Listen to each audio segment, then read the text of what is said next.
मैं यूजुअली जब भी ये कहती हूँ कि आपको बादाम भिगोकर खाने हैं या नट्स भिगोकर खाने हैं, तो मुझे तुरंत ये सवाल किया जाता है कि भिगोकर ही क्यों खाना है।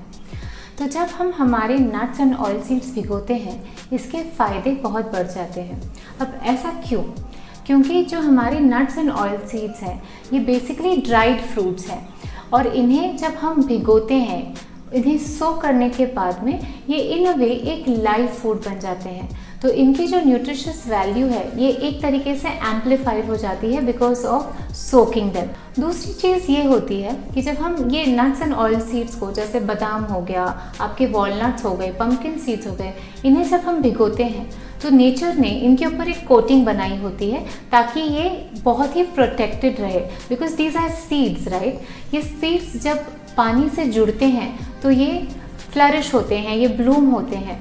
तो नेचर ने इन्हें प्रोटेक्ट करने के लिए एक शीट बनाई होती है या एक कवरिंग बनाई होती है जो फाइटिक एसिड की होती है। अब ये फाइटिक एसिड बॉडी में ये न्यूट्रिएंट एब्जॉर्प्शन होने से रोकता है।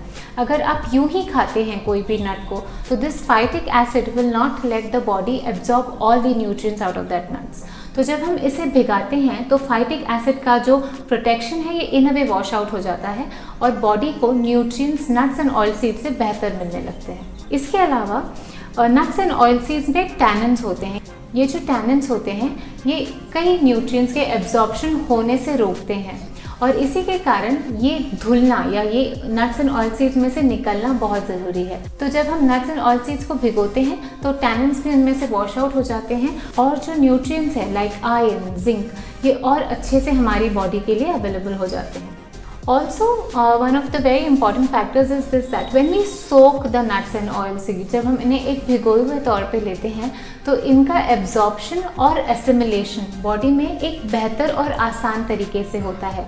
That means your body is able to make up most out of the soaked seeds and almonds than what it would do otherwise.